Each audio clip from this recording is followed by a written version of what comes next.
La Revolución Mexicana fue un parteaguas en la vida política y social del país. Una lucha que no solo dejó millones de muertos y heridos, sino transformaciones profundas, difíciles de imaginar al inicio de la gesta maderista.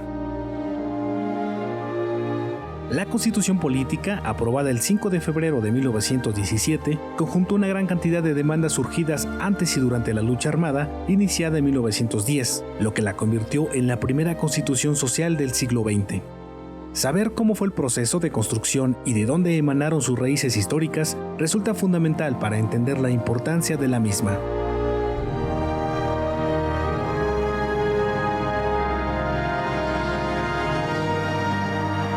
Los antecedentes de la Constitución de 1917 se encuentran en los Sentimientos de la Nación de José María Morelos y Pavón, en la denominada Constitución de Apatzingán de 1814, en la primera Carta Magna del México Independiente de 1824, en las 7 leyes de 1836, las bases orgánicas de la República Mexicana de 1843, el Acta Constitutiva y de Reformas de 1847, y por supuesto, en la Constitución Federal de los Estados Unidos Mexicanos de 1857, pero también en los distintos planes y demandas que desde los distintos ámbitos de la sociedad surgieron durante los primeros 3 lustros del siglo XX y que dieron motivo al levantamiento armado en el país.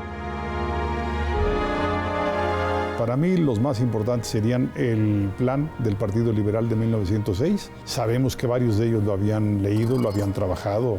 Mújica, Cravioto, eran lectores de tiempo atrás del plan del Partido Liberal Mexicano de 1906. Seguramente el plan de Ayala y me imagino que algunos también documentos de la convención. Esos serían, digamos, los principales documentos que están detrás de los constituyentes del 17.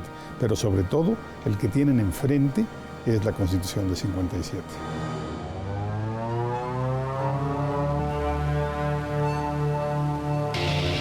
Tras la derrota de las tropas de Zapata y Villa a manos del ejército constitucionalista, Venustiano Carranza se convence que es necesario convocar a un Congreso Constituyente que plasme demandas generadas durante los años de la lucha armada y también promesas adquiridas durante su campaña en contra de la División del Norte, liderada por Francisco Villa, y del Ejército del Sur, comandado por Emiliano Zapata. Una vez ya, digamos, vencidos militarmente Villa y un poco Zapata, pero sobre todo Villa. Zapata todavía va a tardar mucho, digamos, pero nada más muy circunscrito a Morelos. Se empieza a plantear el problema, más que una constitución o no, era una vez terminada la guerra civil, o la parte más dura de la guerra civil, cómo pacificar al país y cómo regresar al orden constitucional. Y entonces ahí donde ya a finales de 14, a finales de 15, pero digamos todo el segundo semestre de 15 y a lo largo de 16, se va consolidando la idea de que la manera de pacificar al país, respondiendo a las demandas que habían emergido con la revolución, y regresar al orden constitucional, es hacer un constituyente.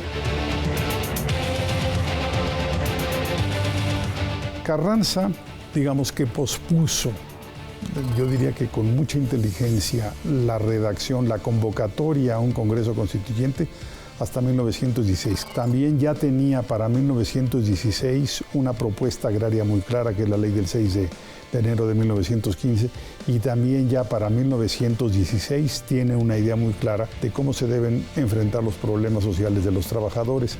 Entonces, una vez que se logra esta maduración, pero sobre todo una vez que se ha vencido militar, política y culturalmente a la convención, el grupo constitucionalista está listo, está maduro, tiene el poder para poder convocar a un Congreso Constituyente. El primer jefe del ejército constitucionalista determina excluir a quienes apoyaron los resultados de la Convención de Aguascalientes.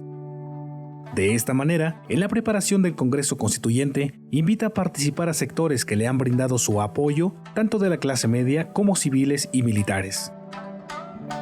Son gente que emergió a la política muy recientemente, en 1910 o poquito antes de 1910, pero un núcleo incluso muy importante a partir de 12, 13, ya después del triunfo de Madero, digamos, gente nueva,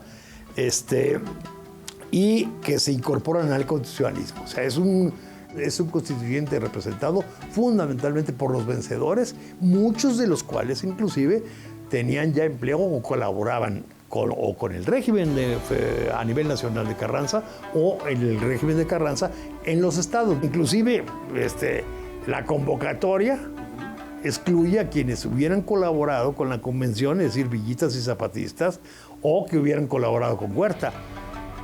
O sea, esos no tenían derecho a ser electos por ser enemigos de la revolución constitucionalista. El proceso de construcción de una nueva Carta Magna inició con el llamado a la conformación de un nuevo Congreso Constituyente. Esto en el año de 1916. Pero, ¿por qué era importante realizar cambios a la máxima ordenanza? ¿Qué había cambiado en el ámbito político, económico y social durante los últimos años y décadas que lo hacía imprescindible? Después de lo que había pasado en la segunda mitad del siglo XIX y lo que había pasado a principios del siglo XX, la Constitución de 57 se había vuelto anacrónica.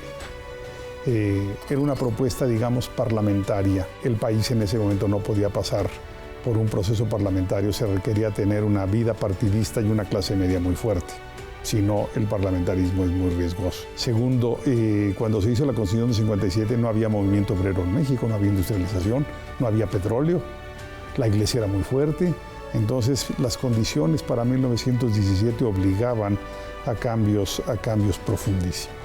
Pero lo más importante, ¿quiénes habían hecho en términos físicos la revolución?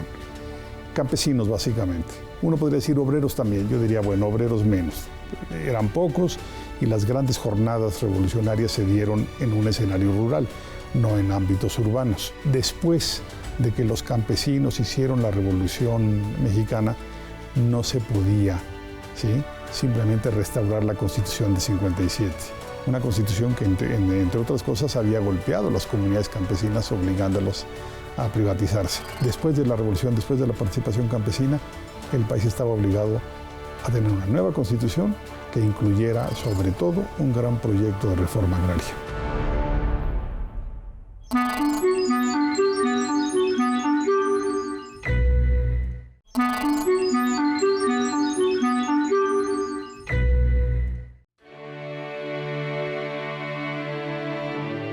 La Constitución Política de los Estados Unidos Mexicanos de 1917 se puede considerar técnicamente como una reforma a la Ley de 1857, pero en muchos sentidos terminó siendo una nueva Carta Magna para nuestro país. El texto actual de la Constitución es la Constitución del 5 de febrero de 1917, que reforma la del 5 de febrero de 1857. Es lo que llamaríamos actualmente, digamos, una reforma integral. El debate sobre si es nueva o no es nueva, más que jurídico, más que político, digamos, fue más bien un debate jurídico resuelto por la Corte en 17, inmediatamente después de establecida la Constitución, precisamente para ver cuáles eran las leyes vigentes que se iban a aplicar y no tener ese interregno. Pero es una reforma, digamos, muy profunda, pero integral, artículo por artículo, en donde unos se conservan y otros sí se modifican y otros cambian completamente el sentido.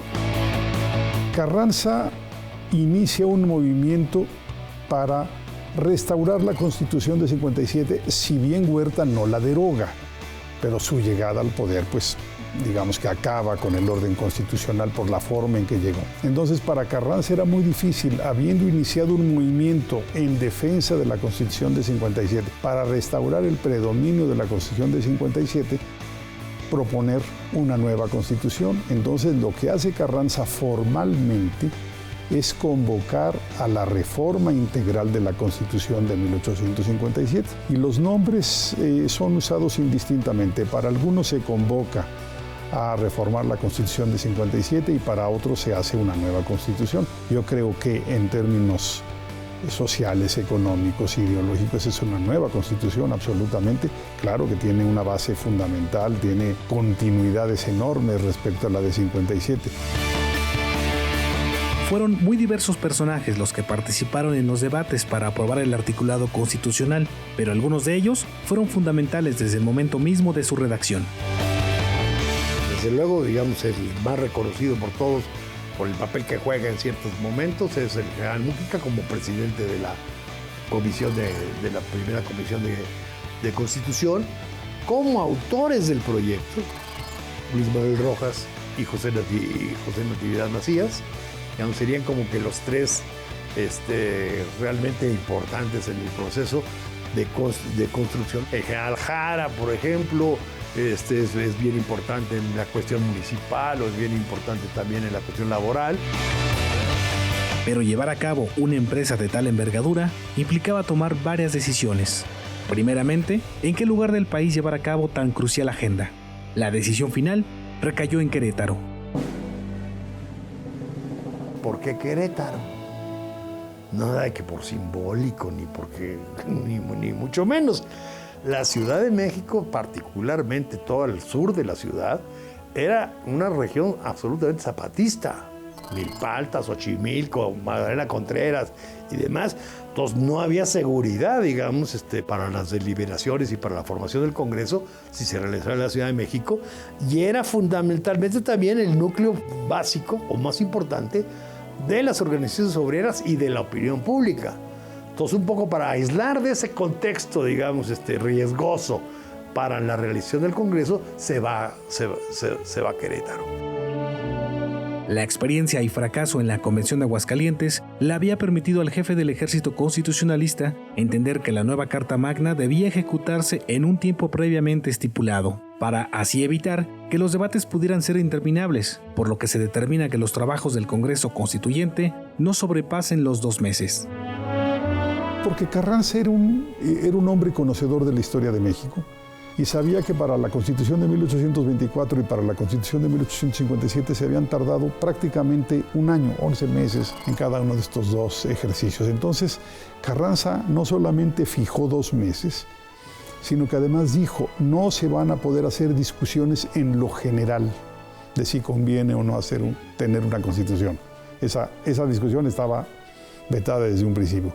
Y segundo, no se podían tener discusiones sobre temas ajenos a los artículos originarios de la Constitución de 57, salvo que se propusiera un artículo nuevo, como es el caso del 123. A pesar de que no existían propiamente facciones derivadas de partidos políticos o grupos de poder, las votaciones se dieron de manera diferenciada. Es decir, no existió un bloque previamente conformado que aprobara todos los artículos de la Carta Magna en un mismo sentido. Había una base común muy importante, había formaciones heterogéneas en términos incluso sociales de manera importante, pero insisto, todos finalmente eran miembros del constitucionalismo y el constitucionalismo tenía sus ramas, unas más radicales y otras más liberales, ¿verdad? Nada más esas eran las diferencias. Y sobre todo yo creo que ahí hay que destacar dos cosas. A la hora del constituyente se dividieron no en general, sino básicamente por temas específicos, no en términos de toda la Constitución. Y lo que se puede demostrar si analizamos las votaciones y demás, que puede haber habido deliberaciones y discusiones muy fuertes, no hay un comportamiento de partido en el sentido de que todos tengan la disciplina para votar siempre en el mismo sentido. Entonces, de acuerdo al tema, digamos, se mezclaban los grupos y unos aparecían a favor y otros en contra, pero nunca el mismo grupo sistemáticamente en contra o a favor de algo, sino algo mucho más heterogéneo, insisto, tema por tema, más que en general con la Constitución.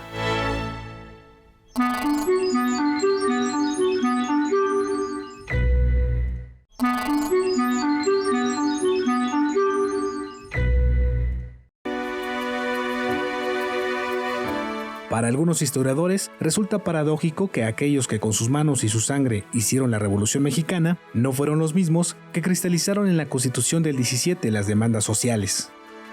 La revolución la hicieron los estados norteños, Chihuahua, Sonora, Coahuila, Morelos. Además del norte, Morelos. Sin embargo, esos estados, a pesar de que eran muy grandes, sobre todo los norteños, obviamente Morelos no, tenían poca densidad demográfica y los distritos electorales dependían de la densidad demográfica de cada estado.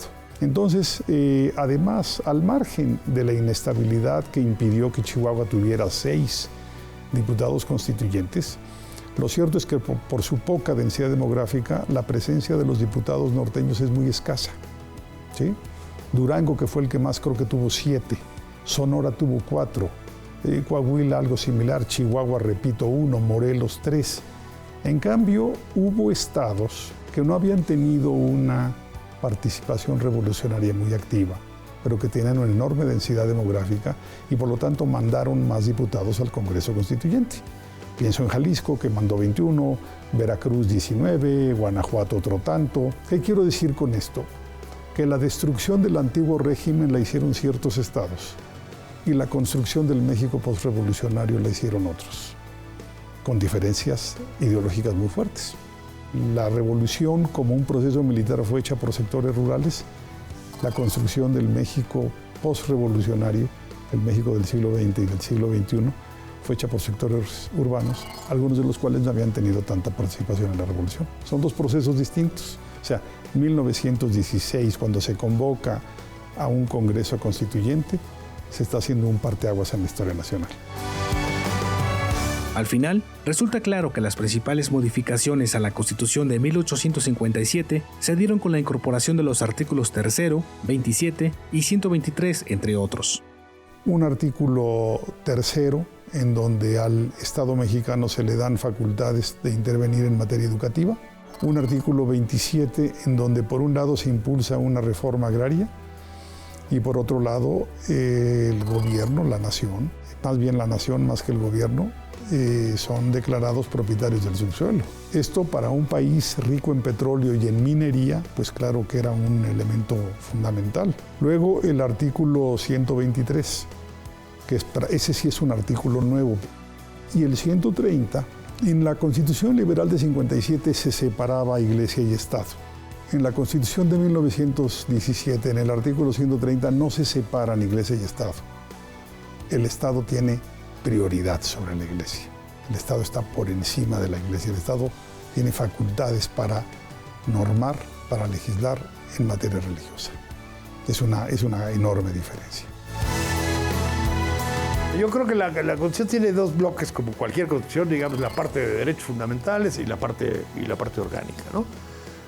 Yo creo que los grandes cambios en materia de derechos fundamentales son principalmente un nuevo sistema de derecho penal, donde se dieran más garantías al acusado. Digamos, ahí no se nos olvide remarcar que sobre todo al principio, digamos, cuando se arma la coalición maderista en 1910, el gran reclamo es de justicia y no de justicia social, sino de administración de justicia, de la parcialidad de los jueces, de los gobernadores manipulando y el presidente de la República manipulando el Poder Judicial, etcétera, etcétera. Ahí hay un gran reclamo, digamos, muy, muy fuerte y una exigencia de justicia que pues va a estar permanentemente todo el tiempo. Entonces uno de los planteamientos fundamentales es independencia del Poder Judicial y un nuevo sistema penal y poner orden, digamos, en todo lo que era la cuestión del amparo, digamos. Esa es la parte que corresponde más bien a derechos fundamentales.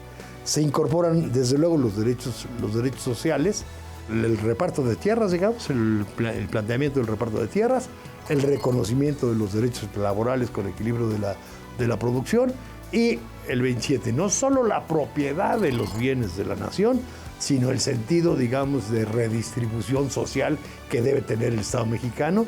Y en la parte orgánica, cómo fortalecer al Ejecutivo frente al Congreso y cómo buscar la independencia del Poder Judicial.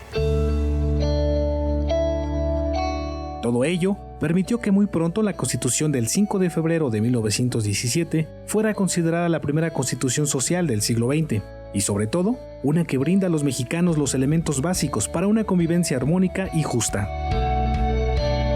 Hay documentos que son hechos o fueron hechos en la Revolución para destruir gobiernos.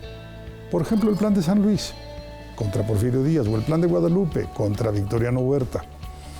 Luego hay documentos sectoriales para resolver el problema agrario, para resolver el problema campesino. Hay incluso documentos regionales a lo largo de la Revolución. Pero el único que fue planteado no para destruir gobierno, sino para construir gobierno, ¿sí? Para construir un país con posibilidades de aplicación, es la Constitución de 1917. Es una constitución absolutamente a la medida del México de ese momento, en el momento en que termina la revolución, en donde trata de establecer, digamos, un ejecutivo fuerte, un poder judicial independiente y responder a las demandas sociales fundamentales que habían emergido con la revolución. A pesar de que la Constitución fue promulgada el 5 de febrero de 1917, algunos de sus artículos no fueron fácilmente implementados o debieron pasar varios años antes de que realmente entraran en vigor.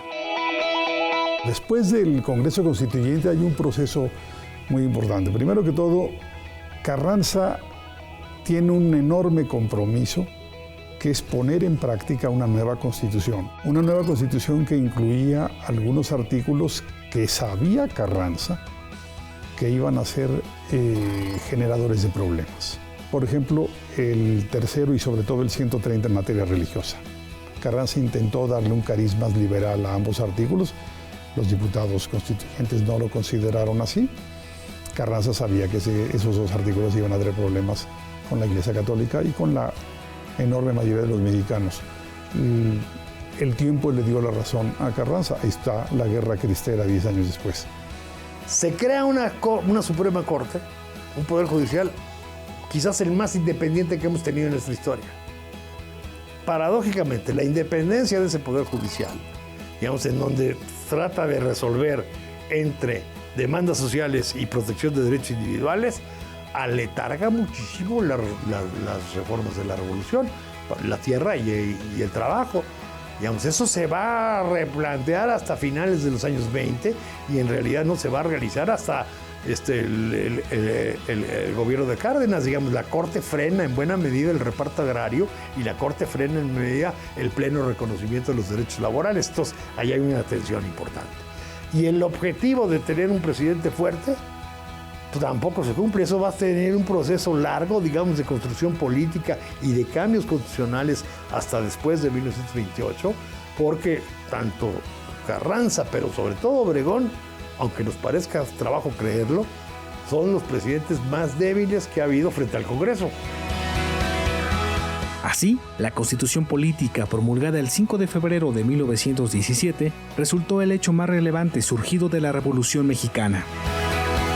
La Constitución de 1917 es el documento más importante de la Revolución y de todo el siglo XX mexicano, de los años que llevamos del siglo XXI, y yo creo que lo será todavía por bastante tiempo.